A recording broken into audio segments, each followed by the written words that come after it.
বিসমিল্লাহির রহমানির রহিম।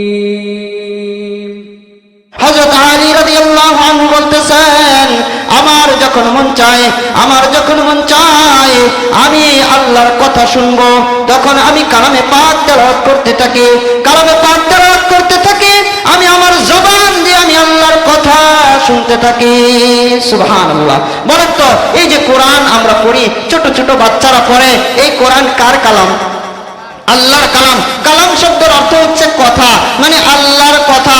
অর্থাৎ ছোট্ট ছোট্ট বাবুরা পড়তেছে মাদ্রাসায়, ছোট ছোট ছেলে মেয়েরা মাদ্রাসায় পড়তেছে। আলহামদুলিল্লাহ রাব্বিল আলামিন। বলেন তো দেখি কার কথা? জোরে বলেন না, কার কথা? আর রহমানির রহিম কার কথা? আর রহমান কার কথা? ইয়াসিন কার কথা? কুল হুয়াল্লাহু আহাদ কার কথা? কুল হুয়াল্লাহু আহাদ কার কথা? ইন্না আ'তাইনাকাল কাউসার কার কথা? কার কথা? আল্লাহর কথা। ছোট্ট বাচ্চারা কোরআন তেলাওয়াত করতেছে। এই মাদ্রাসায়, অন্যান্য মাদ্রাসায় বাচ্চারা কোরআন তেলাওয়াত করতেছে।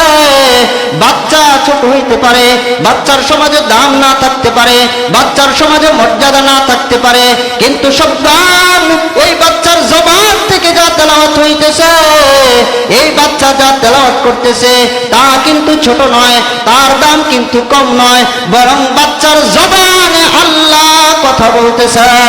সুবহানাল্লাহ। বাচ্চার জবান দিয়ে আল্লাহ কথা বলতেছেন। এজন্য হযরত আলী বলতেছেন, এ মুসলমান শোনো, আমার যখন মন চায় আমি আল্লাহর কথা শুনবো, তখন আমি কোরআন তেলাওয়াত করতে থাকি, আমার জবান দিয়ে আমি আল্লাহর কথা শুনতে থাকি। আমার যখন মন চায় আমি আল্লাহর সাথে কথা বলবো, আর আল্লাহ আমার সাথে কথা বলবেন, আমি আল্লাহর সাথে কথা বলবো, আল্লাহ আমার সাথে কথা বলবেন। তখন আমি নামাজে দাঁড়ায় যাই, আল্লাহ আমার সাথে কথা বলেন, আমিও আল্লাহর সাথে কথা বলি। সুবহানাল্লাহ।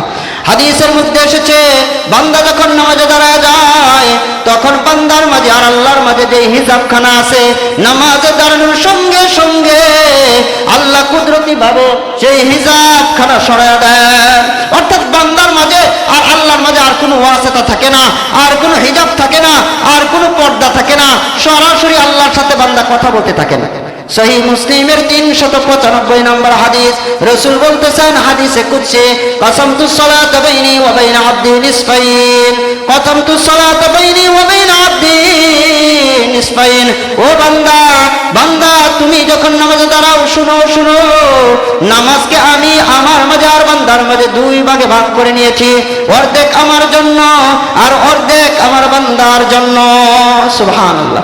বান্দা যখন বলে ইদা ক্বাল আল-আবদু আলহামদুলিল্লাহি রাব্বিল আলামিন, বান্দা যখন বলে আলহামদুলিল্লাহি রাব্বিল আলামিন, আমি তখন বলি হামিদানি আব্দি, আমার বান্দা আমার প্রশংসা করতেছে।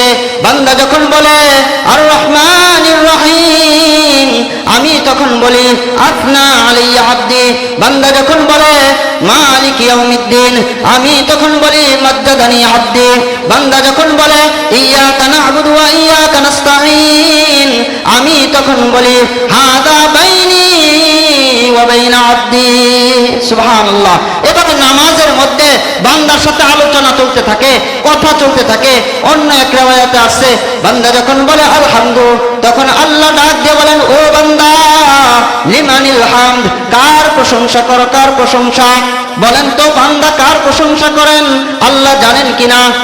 আল্লাহ জানেন না? বান্দা কার প্রশংসা করেন আল্লাহ জানেন। তারপরেও কেন জিজ্ঞাসা করেন?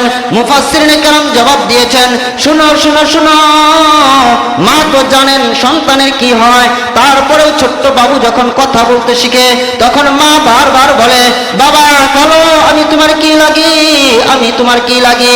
তখন বাচ্চা বলে আম্মু, আবার মা বলে আমি তোমার কি লাগি? বাচ্চা বলে আম্মু, মা তো জানেন কি লাগেন, তারপরেও জিজ্ঞাসা করেন আমি তোমার কি লাগি?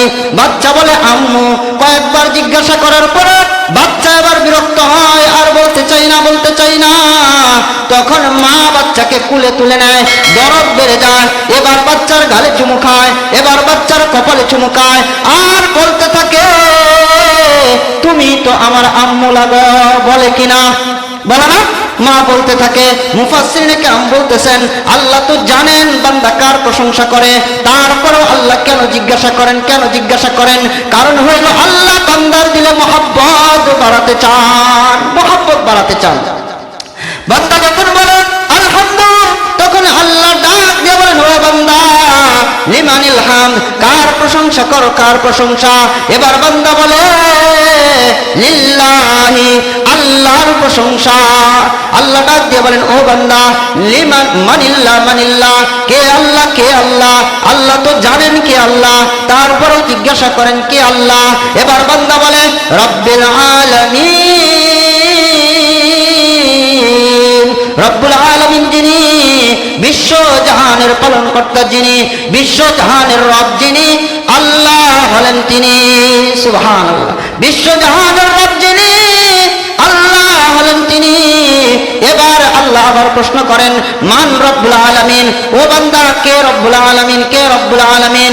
বান্দা এবার বলেন আর রহমান, রহমান যিনি রব্বুল আলামিন তিনি। সুবহানাল্লাহ।